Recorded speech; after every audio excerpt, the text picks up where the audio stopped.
Hello students, today we are going to do exercise 4.1। अब हमने fourth chapter start किया है और फोर्थ चैप्टर का जो आपका नेम है वो है linear equation in two variables. Linear equation in two variables. ठीक है, अब पहले तो हम इसका मीनिंग समझ लेते हैं कि टू वेरिएबल्स का मीनिंग क्या होता है। देखो, अगर हमने लोअर क्लासेस में पढ़ा था 2x + 5 = 0, इस टाइप की इक्वेशंस। इसमें ये क्या होते हैं, जो ABC वाले लेटर लगे होते हैं इक्वेशन में, जैसे x है वो क्या है हमारा वेरिएबल, इसकी वैल्यू चेंज होती रहती है। ठीक है, और ये जो x के बिल्कुल साथ लगा है आगे ये वाला 2, इसको हम क्या बोलते हैं, कोफिशिएंट। ठीक है, और ये क्या होती है हमारी कांस्टेंट वैल्यू। ठीक है, ये कोफिशिएंट, ये वेरिएबल और ये कांस्टेंट वैल्यू। अब हम आते हैं, ये ऐसी इक्वेशंस हम पढ़ चुके हैं और इस इक्वेशन से हम क्या करते थे, जैसे 2x + 5 = 0 ऐसे था, तो हम यहाँ से 2x = -5, ठीक है, 0 ये प्लस का 5 उधर शिफ्ट हुआ तो -5, 0 - 5 आ गया। उसके बाद x = -5/2। ऐसे इन इक्वेशंस को सॉल्व करते थे और वेरिएबल की वैल्यू आ जाती थी। ठीक है, अब हमने क्या करना है, ऐसे बिल्कुल एग्जैक्टली ऐसे ही करना है, लेकिन किस में करना है, टू वेरिएबल में।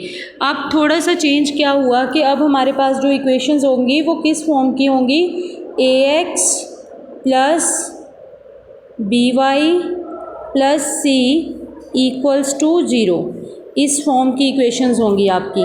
ठीक है, इसमें जो x और y होंगे वो हमारे क्या होंगे, वेरिएबल्स। ठीक है, और जो हमारे a और b होंगे वो हमारे क्या होंगे, कोफिशिएंट्स। क्लियर। अब लीनियर इक्वेशन में बेसिकली क्या होता है, हमारे पास टू वेरिएबल्स यूज़ होते हैं।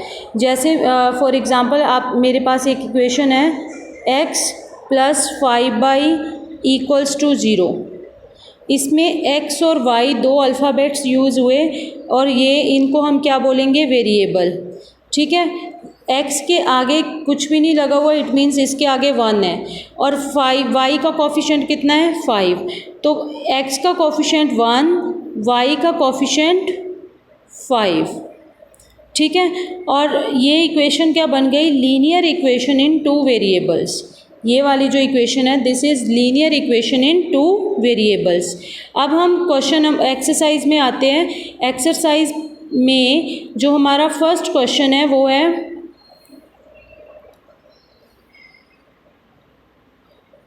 The cost of the notebook is twice the cost of a pen. हमारे पास दो चीज़ें दी हुई है, एक नोटबुक एक पेन, और क्या बोला हुआ है कि जो नोटबुक की कॉस्ट है वो पेन की कॉस्ट का डबल है। ठीक है, twice means double. Write an linear equation in two variable to represent this statement. और एक लीनियर इक्वेशन बनाओ जो आपकी स्टेटमेंट को रिप्रेजेंट करे। स्टेटमेंट क्या है, the cost of a notebook is twice the cost of a pen. ठीक है, अब देखो नीचे एक हिंट दिया हुआ है ब्रैकेट में, take the cost to be x and the pen to be y। अब लेट कर लो, let cost of notebook, notebook की कॉस्ट को मैंने क्या लेट कर लिया, x। ठीक है,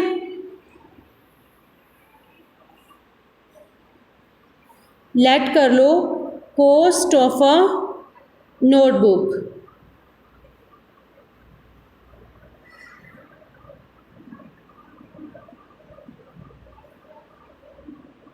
= x, cost of a pen = y।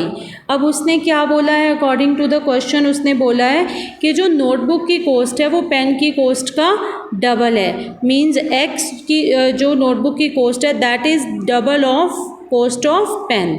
तो x is equal to 2y। अगर हम इसको कंबाइन करें 2y सेम साइड पे लेके आए तो x minus 2y equals to 0। ये क्या बन जाएगी इसकी लीनियर इक्वेशन। ठीक है, अब आ जाओ आगे नेक्स्ट क्वेश्चन पे। नेक्स्ट क्वेश्चन की स्टेटमेंट है हमारी, express the following linear equation in the form of ax plus by plus c equals to 0 and indicate the values of a b and c। पहले तो हमें कुछ इक्वेशंस दी हुई है जिनको हमने इस फॉर्म में रिप्रेजेंट करना है, ax plus by plus c equals to 0। अब इस फॉर्म का मीनिंग क्या है? इस फॉर्म का मीनिंग ये है कि आपने x वाले जो कोफिशिएंट्स होंगे विद x वाली जो टर्म होगी, जो y वाली टर्म होगी और जो कांस्टेंट टर्म होगी, उसको लेफ़्ट साइड पे लेके आना है। ठीक है, और राइट साइड पे कितना बनाना है? 0। राइट साइड पे आपने बनाना है 0। ठीक है, अब क्वेश्चन पे आते हैं और उसके बाद आपने क्या बताना है इसमें? Indicate the values of a b and c। उसके बाद आपने a b और c की वैल्यू बतानी है इक्वेशन को देख के। ठीक है, अब आते हैं क्वेश्चन पे। क्वेश्चन नंबर 1 है जो आपका, उसकी स्टेटमेंट है 2x plus 3y is equal to 9.35 बार। ठीक है, अब इसको लिख लेते हैं हम यहाँ पे, 2x plus 3y is equals to 9.35 बार, है ना। अब क्या करना है इसमें? इसको कंपेयर करो आप इस इक्वेशन से, ax plus by plus c equals to 0। इसमें इससे कंपेयर करके इस फॉर्म में लिखना है आपको। तो अगर हम इस फॉर्म में लिखेंगे तो इस फॉर्म और ऊपर वाली इक्वेशन में क्या डिफरेंस है कि जो ऊपर वाली इक्वेशन है उसमें x और y के कोफिशिएंट, x और y वाली टर्म्स तो लेफ़्ट साइड पे है, लेकिन जो कांस्टेंट टर्म है वो राइट साइड पे है। तो इसको हमने कहाँ शिफ्ट करना है? लेफ़्ट साइड पे। तो कैसे करोगे shift? 2x plus 3y already left side पे है, जो राइट साइड पे है उसको लेफ़्ट पे लेके आओगे तो क्या लिखोगे? माइनस 9.35 बार। ठीक है, माइनस 9.35 बार जब इधर आ गया तो राइट साइड पे कितना बचा? बस इक्वल्स टू 0 बचा। अब ये इक्वेशन जो हमने न्यू बनाई, ये किस फॉर्म की आ गई? ax, x वाला भी एक साइड पे, y वाला भी सेम साइड पे और कांस्टेंट टर्म भी उसी साइड पे। अब इसको नेक्स्ट उसने क्या बोला है? Indicate the values of a b and c in each case. अब इसमें से a b और c की आपने वैल्यूज़ बतानी है। तो आप कैसे बताओगे? देखो, अब हमने इक्वेशन तो लिख ली, कैसे आई हमारी equation? 2x plus 3y minus 9.35 बार इक्वल्स टू 0। इसको आप कंपेयर करो ax plus by plus c equals to 0 से। तो x के आगे इक्वेशन में क्या लगा है? अभी x के आगे का कोफिशिएंट क्या है? a। ऊपर इक्वेशन में x के आगे का कोफिशिएंट कौन है? 2। तो x की वैल्यू कितनी आ गई मेरे पास? सॉरी, a की वैल्यू कितनी आ गई मेरे पास? 2।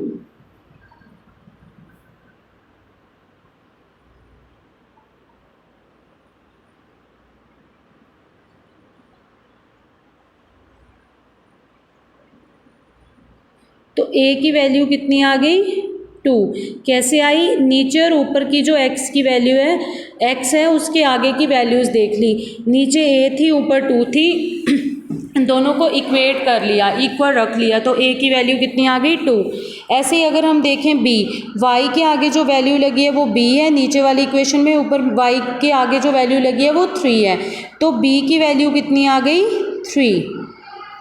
ऐसे ही अगर हम कांस्टेंट टर्म को देखें तो कांस्टेंट टर्म प्लस c है, उधर कांस्टेंट टर्म माइनस 9.35 बार है, तो आपकी c की वैल्यू कितनी आ जाएगी? माइनस 9.35 बार। बच्चे नेगेटिव साइन भी आपने साथ में ही लेना है। तो ये आपका क्वेश्चन हो गया। पहले क्या करना है? अब इस क्वेश्चन में आपने पहले तो सारी इक्वेशन को लेफ़्ट साइड पे लेके आना है, सभी टर्म्स को, और राइट साइड पे क्या बना देना है? 0। ठीक है। उसके बाद कंपैरिजन करना है उसका ax plus B Y plus C equals to 0 से। वहाँ से जो x के आगे लगा है a, उसको इक्वेशन वाले x के आगे जो नंबर लगा है उसके साथ कंपैरिजन कर लेना है और आपकी वैल्यू आ जाएगी। ठीक है। अब जैसे एक क्वेश्चन मैं आपको और करके बताती हूँ। x is equals